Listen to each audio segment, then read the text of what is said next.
Hello, everybody, and welcome to the next episode of our podcast. So, my name is Keegan Brown, and I'm the pastor at Bates Memorial and Trinity United Methodist in the Snow Hill portion of our collaborative parish. And I am joined by Karen Sadberry, who is one of the pastors at Community Church of Ocean Pines in the Berlin portion of our parish. And so, for those of us who have not been joining us, Karen has come to us after many years of deciding to no longer cook for herself, but cook for all of us as a minister of people. And that is what we're talking about today. She's going to teach us about feeding 5,000 people.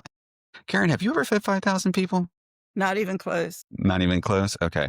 Well, today that's what we're doing. So you are giving up your retirement to feed 5,000 people from a pulpit of a podcast. So thank you for doing that.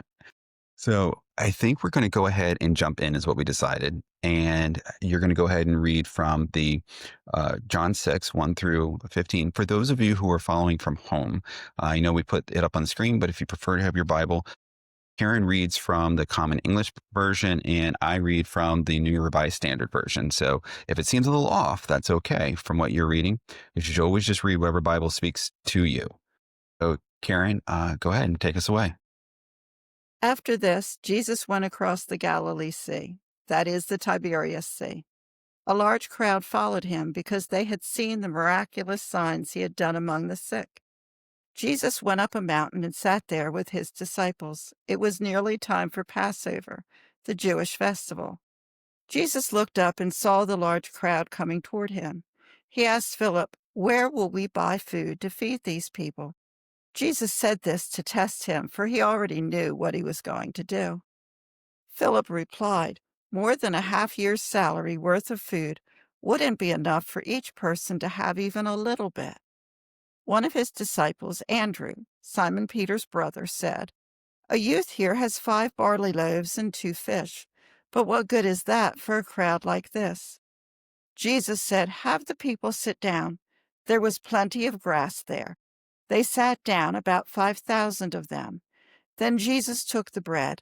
When he had given thanks, he distributed it to those who were sitting there.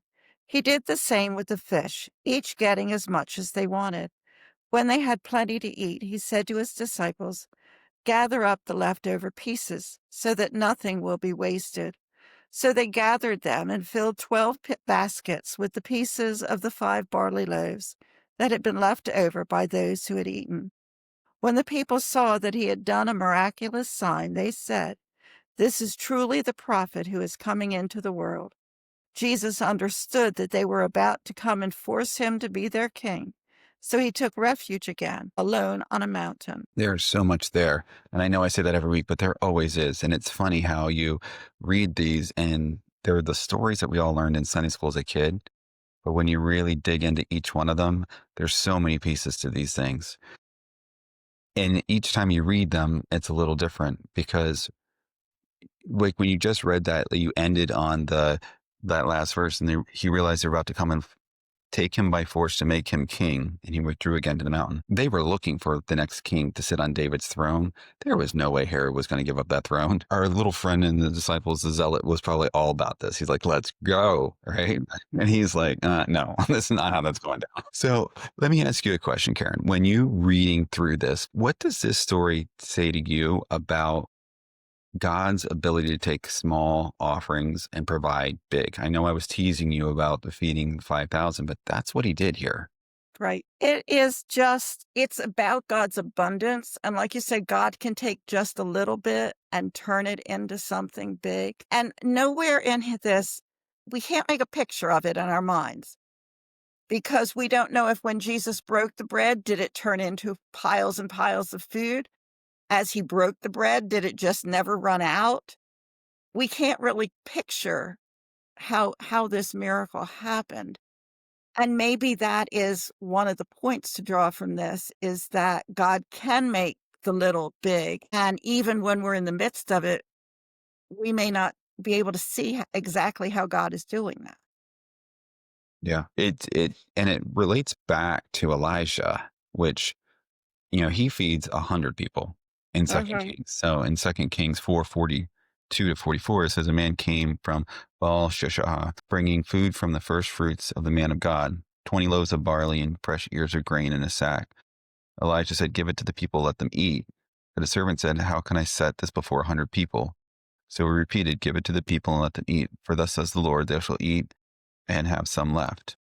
And he set them before them, and they ate, and they had some left according to the word of the Lord. So it's the same thing, to your point, that Elijah's done before, and we don't really know how it happened then either. Right. We just Right. know that Elijah and Jesus say, this is what God says. And there's this trust you have to pick out of this, that they just trusted. I mean, I love Philip's things like, we don't have enough money to buy all these people food. Like, I love that. Like, I was joking about, when we were talking about Nicodemus, that Jesus facepalm moment. Like, I feel like Uh-huh. this must have been another one of them. Like, really, did you think I was going to ask you to go scrounge up the money to go buy? The village didn't have that much bread to buy. No. Think that we always relate this back to manna. Whenever there's bread, we relate it back to manna. And Jesus is often compared to Moses. But when you were reading that, and my mind went to manna, and I realized it's showing exponentially how much more Jesus is than Moses, because the manna was always just enough. Just No enough. matter how much they gathered, a little or not, it was always that same amount per person Yeah. that they ended up having. Whereas Jesus, when he did this, did not provide just enough. He provided enough that people could be totally satisfied and not want anything more. And there was still leftovers. Yeah. So manna showed the sufficiency of God, whereas this shows the abundance of God. That's amazing.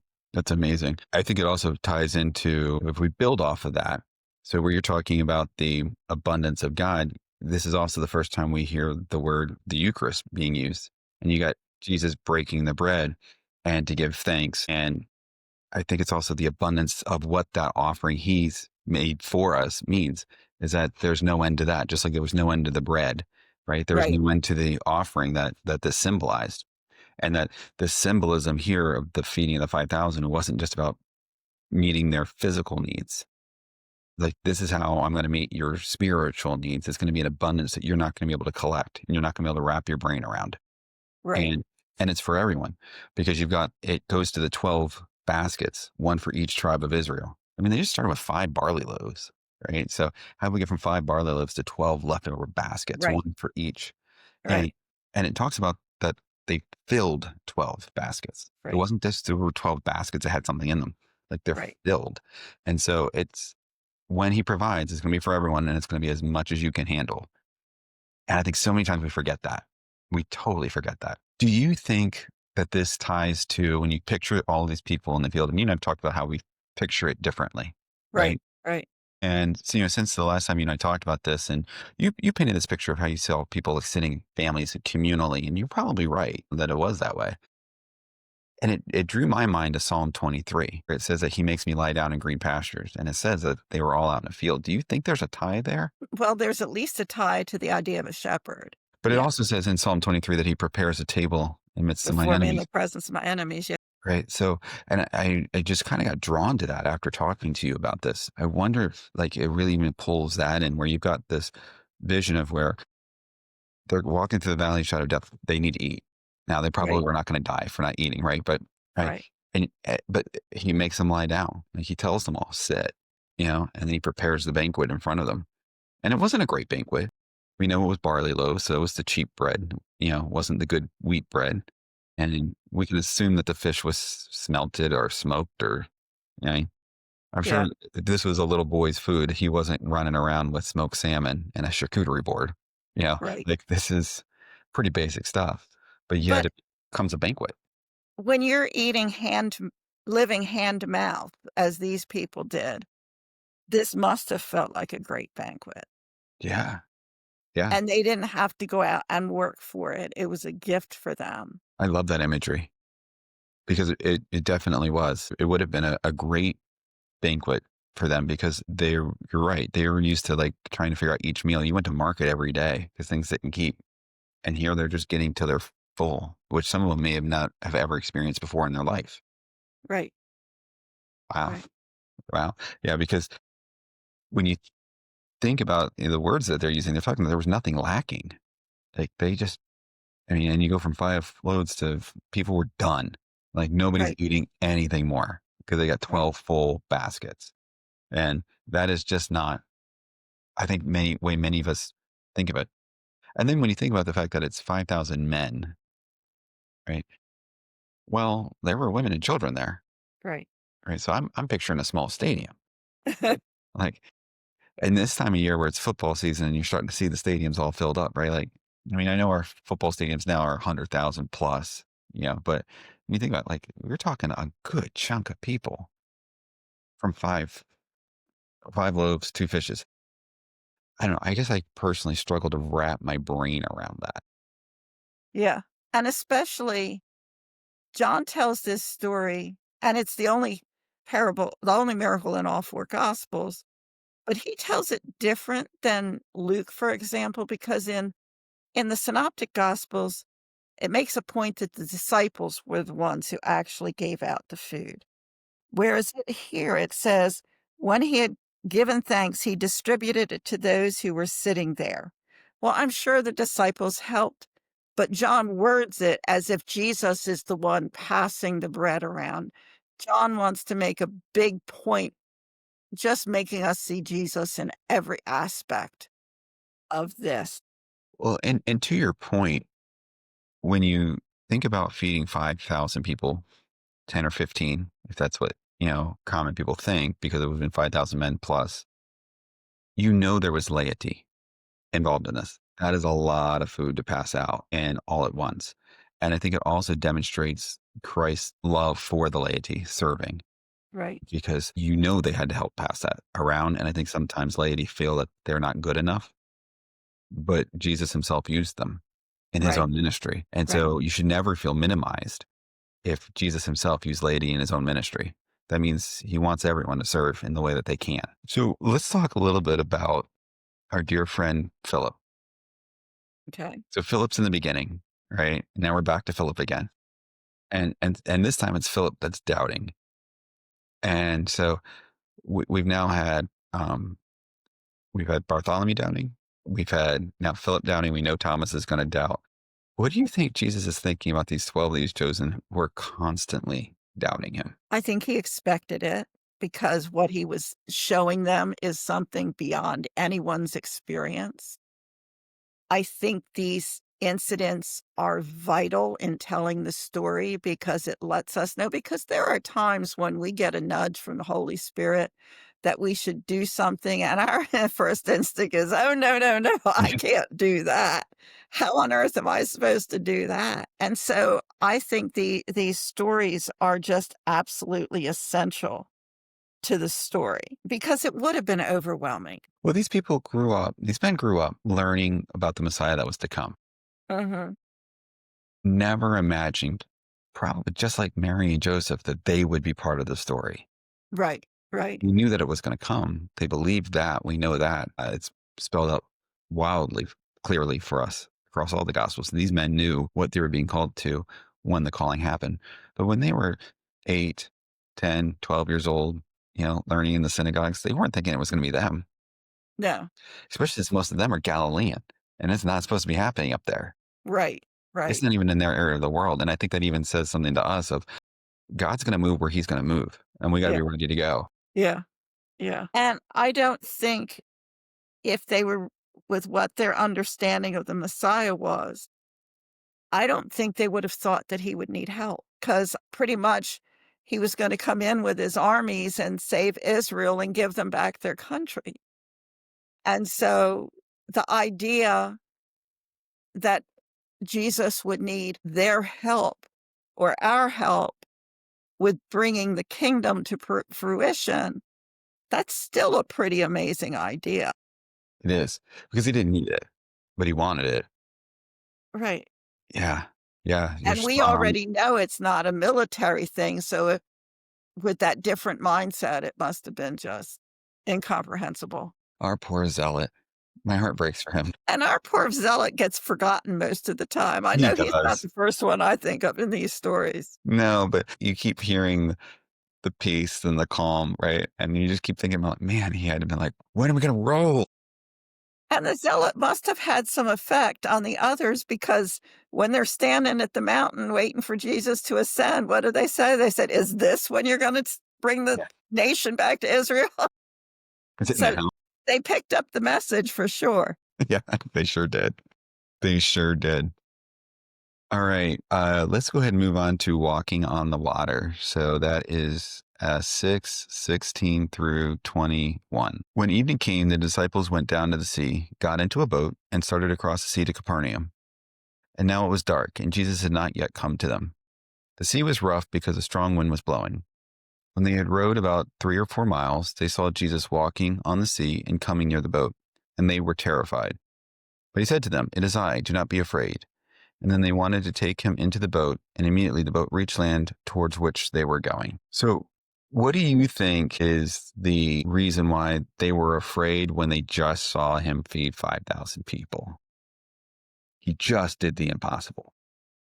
Yeah, I don't know. I think that would have made the idea of his divinity so much more real because in the Old Testament, power over nature was solely reserved for God. It like you keep bringing us back to Exodus, and this takes us back to Exodus where God parted the waters so the people could go through. It takes us back to Job where God says, "Are you the one who set the limits for the sea? Are you the Yeah. one who tells the Job 9. waves when to stop?" Yeah. I mean, all of us would have just been amazed. Yeah. Well, and we can even go further back than that. We can go all the way back to Genesis 1, verse 2, where it says that Mhm. God's spirit hovered over the waters. Right, He was there in the beginning with the water, and we know the water had no bounds because he hadn't told it where to stop yet. So it's right. just crazy going everywhere, to your exact point. I look at these disciples and I see myself in them so much because I would have totally been them. Like, okay, he can create food. That's awesome. But I think I would have been that same guy, been like, but now we're gonna die, so I'm glad I'm dying. And that's an important point because they weren't frightened when he was feeding the 5,000, Mm-mm. but they were in the middle of a storm. And from what I've read, the storms on the Sea of Galilee came up very suddenly and were very intense. And so they were frightened, even though they were on the Sea Yeah, of Galilee quite frequently. yeah, And so when you're frightened and you see something yeah, incomprehensible, yeah, it's just heightened. yeah. Well, and then what does he say to them? So he says, "Do not be afraid," right? Which part of me has to say, God, that is not going to do that for me. Do Right. not be afraid. Like I'm already there. Thank you very much. But what's interesting to me in that is that so phobetheste, which is the word that he used, is the same word that the angels used with Mary. It's the same word that you keep hearing anytime someone comes in contact with the divine. That's the word that's used. Right. And Right. so I think he's trying to tell them, like, did you not just see? Right. But to your point, when we're scared, that's when our faith really gets tested. And these poor guys, I mean, we're only in John 6 and we're so hard on them, right? Like they're just building their faith, where Right. we're like, but you're the apostle John, right? Like right? But he wasn't our apostle John yet.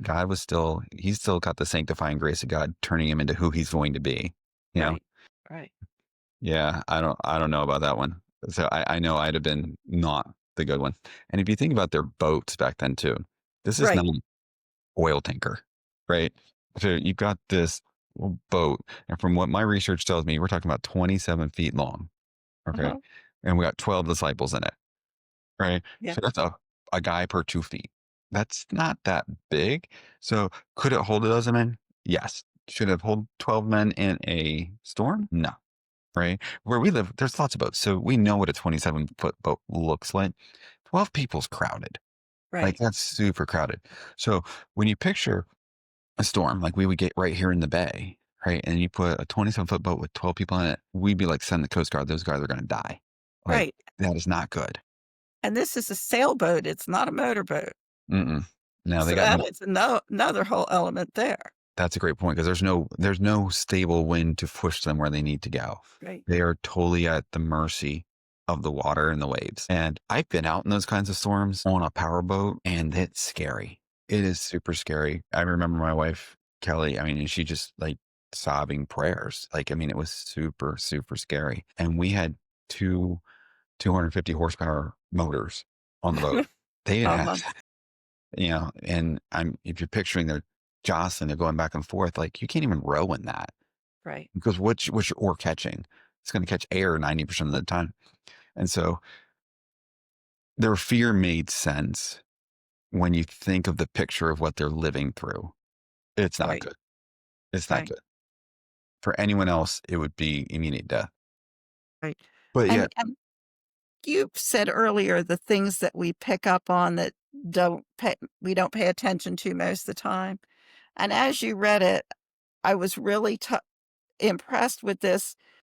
Just when he got to the boat reached the land where they had been heading.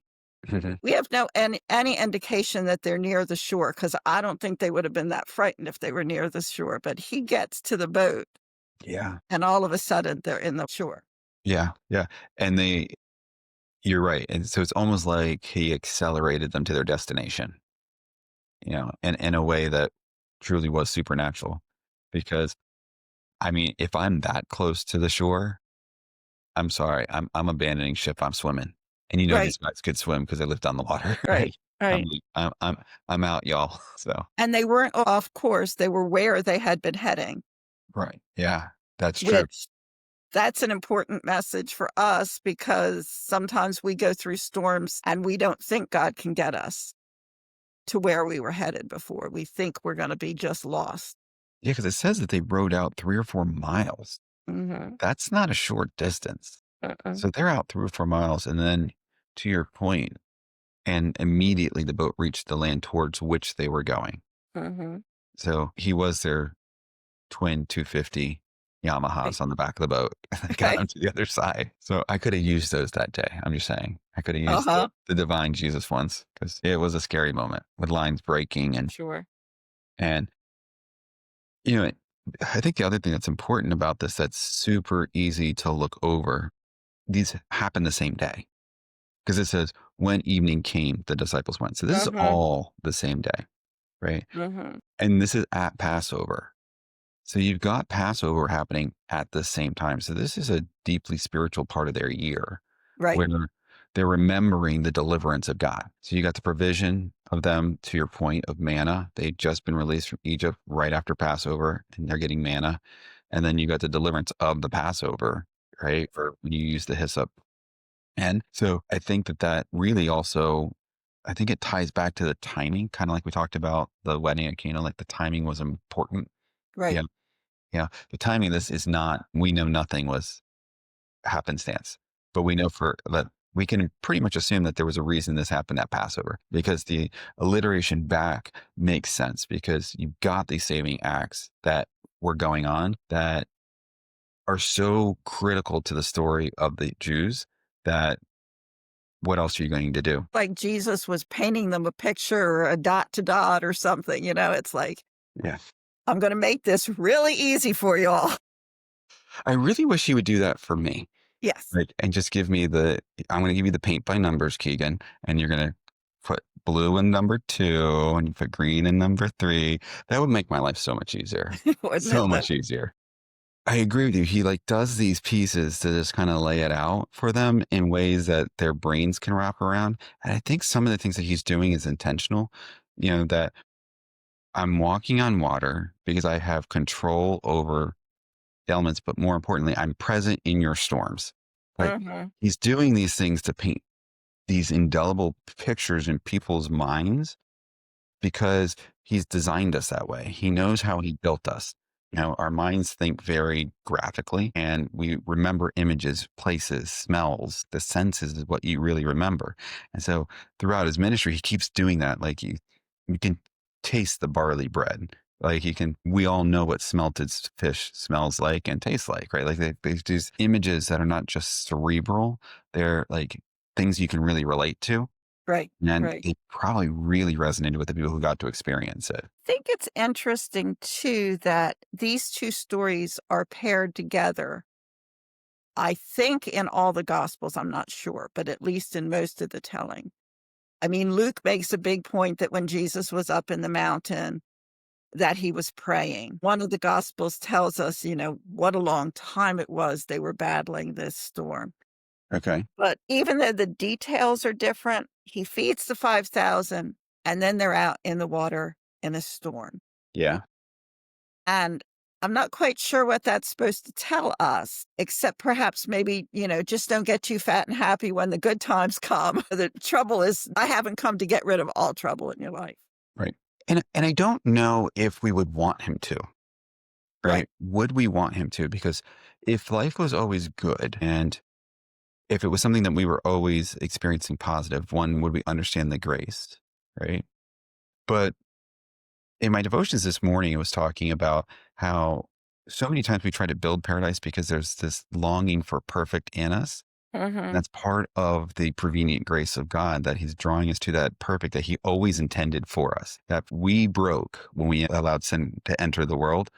And so I think that that's a piece of it as well, that we don't get perfect here. That longing is built into us on purpose.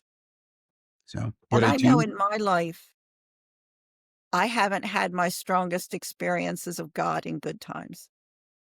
I've had my strongest and clearest experiences of God when my life was off the rails or I just thought everything was lost. yeah, yeah, I would agree with that. When I think back to the times that God spoke to me the clearest, there was typically something going on. There was something going on that I don't want to say he was getting my attention, but he was speaking to me very clearly through a troubled time. And maybe it's because I was paying more attention at that time. Mhm.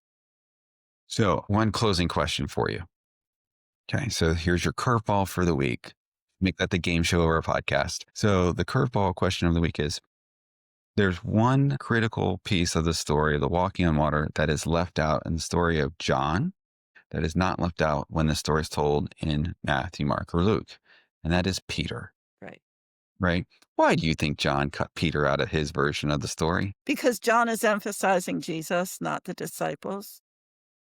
I mean, the humanist part of me thinks that maybe John was jealous of Peter's good press. I don't know. But John, the disciples' role is very much less than it is in the synoptics. They are much less emphasized. I love that answer because you hear everything under the sun to your point about the jealousy, right? Because that's why he refers to himself as the disciple who Jesus loved, right? Mhm. So, and if he had walked on water, well, then the walking on the water would have been in the recording of the miracle. Right, But I think you're right. I think it's because he's trying to keep the focus on what Jesus did, not what Peter did. right, There's value in telling the Peter start of the story, right? Because Peter walking on the water, that ultimate show of faith, it ties all the way back to the Levitical priests walking into the Red Sea, having that mhm, faith that God was going to get them through the ultimate chaos. And the fact that the one that God builds the church on, that dude, I mean, he was like David. He failed all the time. But right, God still kept him, right? right. There when he denied him, like he just failed all the time, but he still was it. And so I think there's value in that he's included in Matthew and Mark, but I think there's also, to your point, a great value in him not being included in this version of it. So, because I think some people read the version in John and think that we recorded him walking water multiple times. No, it's actually the same story. The Mhm. Peter part's left out here on purpose.